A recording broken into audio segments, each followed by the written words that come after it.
Staff pro എന്ന് പറയുന്ന നമ്മുടെ ആപ്ലിക്കേഷന് എന്തൊക്കെ ബെനിഫിറ്റുകളാണ് ഉള്ളത് എന്നുള്ളത് നമുക്ക് നോക്കാം. നമ്മുടെ അക്കൗണ്ട് ഓപ്പൺ ചെയ്യുന്ന സമയത്ത് മുകളിൽ നമ്മുടെ അക്കൗണ്ടിന്റെ പേരും നമ്മുടെ സ്ഥാപനത്തിന്റെ പേരും ഒക്കെ കാണിക്കുന്നുണ്ടാവും. നമുക്കതിൽ ക്ലിക്ക് ചെയ്തിട്ട് പിന്നെ അവിടെ സെറ്റിംഗ്സ് എന്നുള്ളൊരു ബട്ടൺ ഉണ്ടാവും. അവിടെ ക്ലിക്ക് ചെയ്തിട്ട് നമ്മുടെ പ്രൊഫൈൽ ഇമേജുകളൊക്കെ മാറ്റം വരുത്താനൊക്കെ സാധിക്കും. പ്രൊഫൈൽ ഇമേജുകളൊക്കെ നമുക്ക് മാറ്റം വരുത്താനും അപ്ലോഡ് ചെയ്യാൻ സാധിക്കും. ഒരു ചേഞ്ച് ഫോട്ടോ നിലയിൽ കൊടുത്തിട്ട് നമുക്ക് നമ്മുടെ ലോഗോ നമുക്ക് അവിടെ സെറ്റ് ചെയ്യാം. ഞാനൊന്ന് ശ്രമിക്കാം.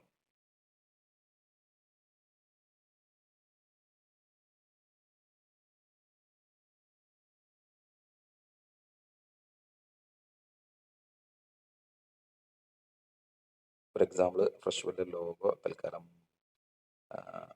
ഫ്രഷ്വുഡിൻ്റെ ലോഗോ കാണുന്നില്ല. ഡാനീസിൻ്റെ ലോഗോ ഇതിലൊന്ന് സെലക്ട് ചെയ്യും. ഒരു ജസ്റ്റ് ഒരു ലോഗോ ഞാൻ അതിൽ സെലക്ട് ചെയ്ത് കഴിഞ്ഞ് അപ്ഡേറ്റ് കൊടുത്തു കഴിഞ്ഞിട്ടുണ്ടെങ്കിൽ അത് അവിടെ അപ്ഡേറ്റ് ഉണ്ടാവും. നമ്മുടെ ഫോൺ നെയിമോ മെയിൽ ഐ ഡിയോ അങ്ങനെ എന്ത് വേണമെങ്കിലും നമുക്ക് ഇത് ചെയ്യാം. അതുപോലെ നമുക്ക് പാസ്വേഡ് ചേഞ്ച് ചെയ്യണമെങ്കിൽ പാസ്വേഡ് ചേഞ്ച് ചെയ്തിട്ട് അപ്ഡേറ്റ് ചെയ്യാവുന്നതാണ്. മെയിൽ ഐ ഡി നമുക്ക് മാറ്റം വരുത്താൻ കഴിയില്ല. പ്രത്യേകം ശ്രദ്ധിക്കും. ഈ എന്തൊക്കെ ബെനിഫിറ്റുകളാണ് ഇതിലുള്ളത് നമുക്ക് നോക്കാം. നമുക്ക് എംപ്ലോയീസിനെ ആഡ് ചെയ്യാൻ പറ്റും. നമ്മുടെ ഡാഷ്ബോർഡ് എംപ്ലോയീസിനെ നമുക്ക് ആഡ് ചെയ്യാൻ പറ്റും.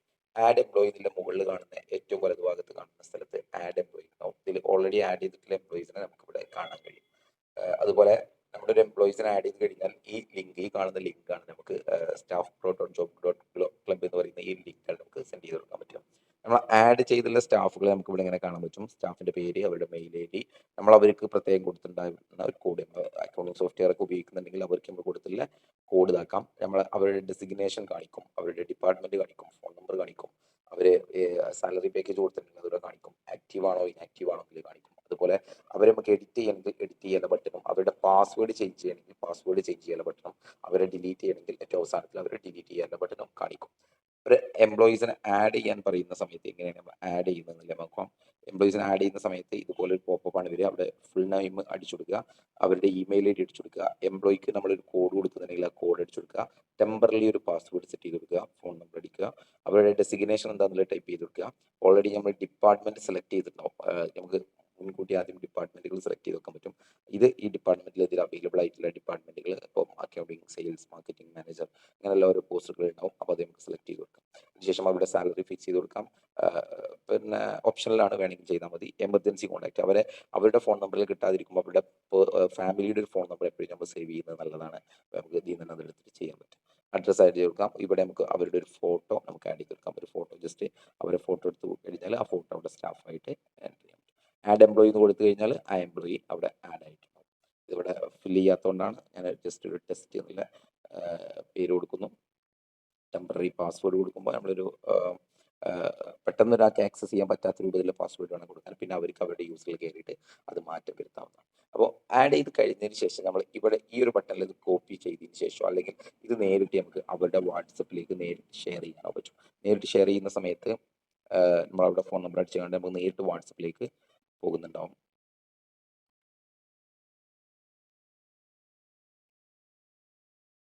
ഒന്ന് ടെസ്റ്റ് ചെയ്യാം.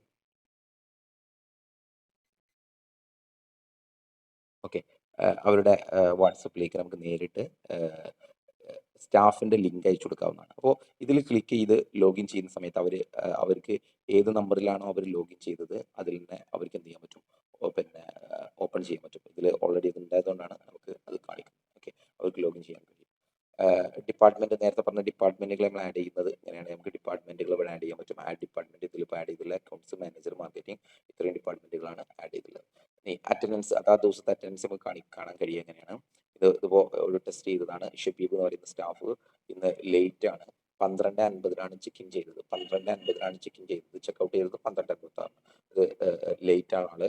ആൾ ഇന്ന ലൊക്കേഷനിൽ നിന്നാണ് ഇത് ചെയ്തത്. അപ്പോൾ നമുക്ക് ഡേറ്റ് മാറ്റി വെക്കാം. അപ്പോൾ തലേ ദിവസത്തെ അറിയണമെന്നുണ്ടെങ്കിൽ തലേ ദിവസത്തെ ഡേറ്റ് സെറ്റ് ചെയ്ത് കൊടുത്താൽ ആ ദിവസത്തെ കാണാൻ പറ്റും. ഇപ്പോൾ ഇതിൽ ഡാറ്റ ഇല്ലാത്തതുകൊണ്ടാണ് നമുക്ക് കാണാൻ പറ്റാത്തത്.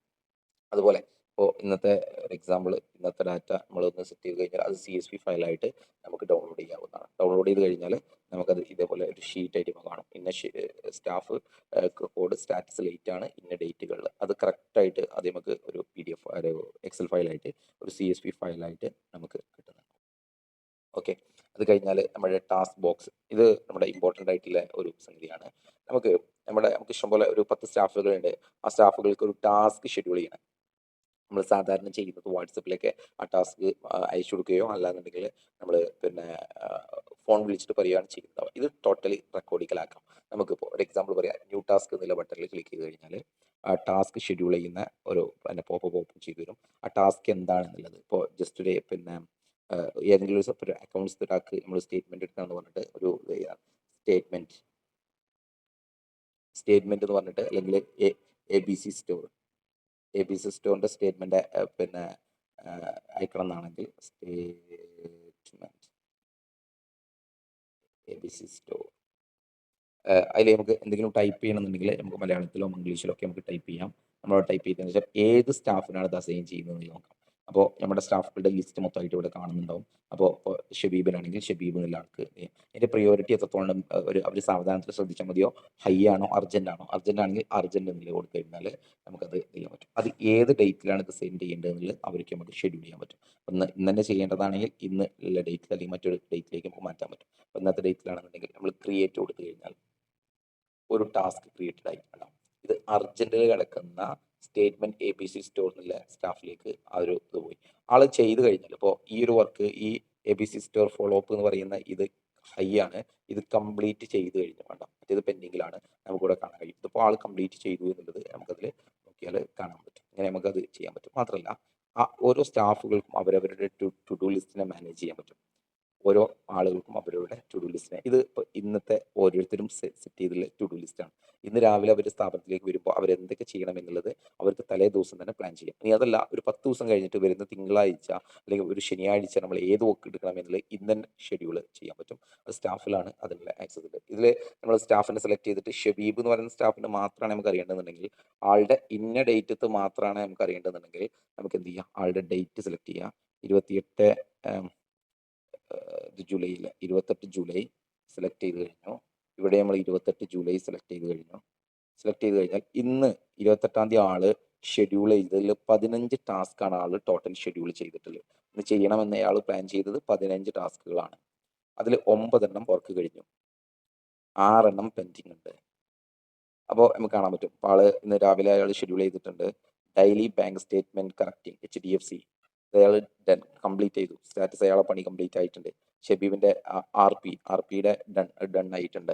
അതുപോലെ അയാളെ പിന്നെ ഇപ്പോൾ പെൻഡിങ്ങിൽ കാണിക്കാം. സക്കീർ ഖാന്റെ ചായക്കട, ഇത് പെൻഡിങ് ആണ്. ഈ വർക്ക് അതിന്റെ സ്റ്റേറ്റ്മെന്റ് സെൻഡ് ചെയ്യാണ്ട് ആള് പെൻഡിങ്ങിലാണ്. അപ്പോൾ ആൾക്ക് ഇന്ന് എത്ര പെൻഡിങ് ടാസ്ക് ഉണ്ടെന്ന് അയാൾക്ക് ഇവിടെ കാണാൻ പറ്റും, നമുക്കിവിടെ കാണാൻ പറ്റും. അപ്പോൾ നമുക്ക് ഓരോ സ്റ്റാഫിനെയും ഇതേപോലെ ഫിൽട്ടർ ചെയ്യാം. അതേപോലെ ഓരോ ദിവസവും ആൾക്ക് എത്ര വർക്കുകൾ ഉണ്ടെന്നുള്ളത് ചെയ്യാൻ പറ്റും. നമുക്ക് ഇതിന്റെ CSV ഫയലോ അല്ലെങ്കിൽ ഇനി ഒരു ഡേറ്റ് മുതൽ ഇന്ന ഡേറ്റ് വരെ എല്ലാ ആളുടെ ടോട്ടൽ ടാസ്കുകളൊക്കെ നമുക്ക് കാണാനും അത് പ്ലാൻ ചെയ്യാനും അതിന് വേണ്ടി ചെയ്യാനും പറ്റും. ഇനി ലീവ് റിക്വസ്റ്റ് എന്ന് പറയുന്ന ഒരു ഓപ്ഷൻ ഉണ്ട്. സ്റ്റാഫുകൾക്ക് അവരുടെ പിന്നെ യൂസറിൽ നിന്ന് ലീവ് റിക്വസ്റ്റ് ചെയ്യാൻ പറ്റും. ഇപ്പോൾ ഷബീബ് സിക്ക് ലീവ് ചെയ്തിട്ടുണ്ട്, 29-ാം തീയതി ലീവ് വേണമെന്ന് പറഞ്ഞിട്ടുണ്ട്. റീസൺ എന്താണെന്നുള്ളത് അയാൾ ഇവിടെ ടൈപ്പ് ചെയ്തിട്ടുണ്ട്. നമ്മളത് ഇവിടെ റിജക്റ്റ് ചെയ്തു. നമ്മളതവിടെ റിജക്റ്റ് ചെയ്തു. റിജക്റ്റ് ചെയ്യണോ അക്സെപ്റ്റ് ചെയ്യണോ എന്നുള്ളത് നമുക്കിവിടെ ഒരു ഇത് വന്നു കഴിഞ്ഞാൽ നമുക്ക് കാണിക്കാൻ പറ്റും. അപ്പോൾ ആളുടെ ലീവ് കറക്റ്റായിട്ട് ചെയ്യാൻ പറ്റും. അതുപോലെ നമ്മുടെ റിപ്പോർട്ടുകൾ നമുക്ക് കറക്റ്റായിട്ട് ഓരോരുത്തരുടെ റിപ്പോർട്ടും കാണാൻ പറ്റും. സ്റ്റാഫ് ഇത് മൊത്തം സ്റ്റാഫിൻ്റെ ആണ്. ടോട്ടൽ റെക്കോർഡുള്ളത് ഒന്നാണ്, ലേറ്റ് ആയിട്ട് വന്നത് ഒന്നാണ്, ടോട്ടൽ ഹവേഴ്സ് 1 മിനിറ്റാണ് കാണിക്കും. അപ്പോൾ പിന്നെ ഡെയിലി റിപ്പോർട്ട് ഓരോ സ്റ്റാഫുകൾക്ക് നമുക്ക് കാണാൻ പറ്റും.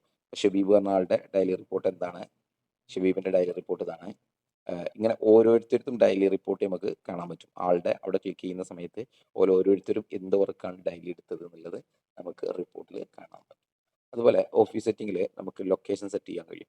ഇവിടെ നമ്മുടെ അഡ്രസ്സ് കൊടുത്തു കഴിഞ്ഞാൽ ലാറ്റിറ്റ്യൂഡ് ഗൂഗിൾ മാപ്പിൽ പോയിട്ട് നമ്മൾ അതിൻ്റെ ലൊക്കേഷൻ ഇവിടെ സബ്മിറ്റ് ചെയ്യുകയോ അല്ലെങ്കിൽ നമ്മൾ മൊബൈൽ നിൽക്കുന്ന സ്ഥലത്ത് അതിൻ്റെ ലൊക്കേഷൻ സെലക്ട് ചെയ്യുകയോ ചെയ്ത് കഴിഞ്ഞാൽ നമുക്കത് പിന്നെ അതിൻ്റെ എത്ര മീറ്റർ റേഡിയസിലാണ് ഇതിൽ കാണിക്കുക. 15 മീറ്റർ സെറ്റ് ചെയ്ത് വെച്ചാൽ 15 മീറ്റർ, നമ്മുടെ ഷിഫ്റ്റ് ടൈമും സെറ്റ് ചെയ്ത് വെച്ചാൽ നമുക്കത് ആ ഒരു കോമൺ ആയിട്ടുള്ളത് സെറ്റ് ചെയ്തേക്കാൻ പറ്റും. ഓരോ സ്റ്റാഫുകൾക്കുള്ളത് നമുക്ക് സെപ്പറേറ്റ് സെറ്റ് ചെയ്തേക്കാൻ കഴിയും. അത് നമ്മൾ എംപ്ലോയി എന്നുള്ള സ്ഥലത്ത് വന്നിട്ട് നമ്മൾ ഇവിടെ എംപ്ലോയി എന്നുള്ള സ്ഥലത്ത് വന്നതിന് ശേഷം നമുക്ക് എവിടെ സെറ്റ് ചെയ്യാ വെച്ചാൽ യെസ്, ഇതിൻ്റെ ഏറ്റവും താഴെ ഇപ്പോൾ ഈ ഒരു സ്റ്റാഫിനെ നമുക്ക് എഡിറ്റ് എന്നുള്ള ബട്ടണിൽ ക്ലിക്ക് ചെയ്ത് കഴിഞ്ഞാൽ അവരുടെ ലൊക്കേഷൻ, അവർ എവിടുന്ന് അറ്റൻഡൻസ് ഇടണം എന്നുള്ളത് നമുക്ക് പിന്നെ ഓപ്ഷനിലാണ് ഇത് സെറ്റ് ചെയ്യാൻ കഴിയും. ഇപ്പോൾ യൂസ് കറണ്ട് ലൊക്കേഷൻ കൊടുത്താൽ അലോ എന്ന് കൊടുത്തു കഴിഞ്ഞാൽ ആളുടെ ലൊക്കേഷൻ, ഇവിടുത്തെ ലൊക്കേഷൻ ലാറ്റിറ്റ്യൂഡും ലോങ്ങിറ്റ്യൂഡും കറക്റ്റായിട്ട് ചെയ്തു. അതിൻ്റെ മീറ്റർ പിന്നെ 150 മീറ്റർ എന്നുള്ളത് കൊടുത്തു. ആ 150 മീറ്റർ എന്നുള്ളത് നമ്മളൊരു 20 മീറ്റർ ആക്കിയിട്ട് മാറ്റുന്നു. 20 മീറ്റർ സേവ് ചേഞ്ച് കൊടുത്താൽ ഈ സ്റ്റാഫിന് ഈ ഏരിയയിൽ മാത്രമേ അറ്റൻഡൻസ് മാർക്ക് ചെയ്യാൻ കഴിയൂ. ഇങ്ങനെയാണ് അതിൻ്റെ ഒരു സിസ്റ്റം വർക്ക് ചെയ്യുന്നത്. അതുപോലെ പിന്നെ നമ്മുടെ പ്ലാൻ ഏത് പ്ലാനിലാണ് നമ്മൾ കിടക്കുന്നത് നമുക്ക് കാണാൻ പറ്റും. നമുക്ക് എത്ര സ്റ്റാഫുകളെ ആഡ് ചെയ്യാൻ പറ്റും, ഇനി 26 സ്റ്റാഫുകളെയാണ് ഇവിടെ ആഡ് ചെയ്യാൻ പറ്റുന്നതിൽ നമുക്ക് കാണാൻ പറ്റും. ഇത്രയും ഫങ്ഷൻസ് ആണ് ഇതിൽ വർക്ക് ചെയ്യുന്നത്.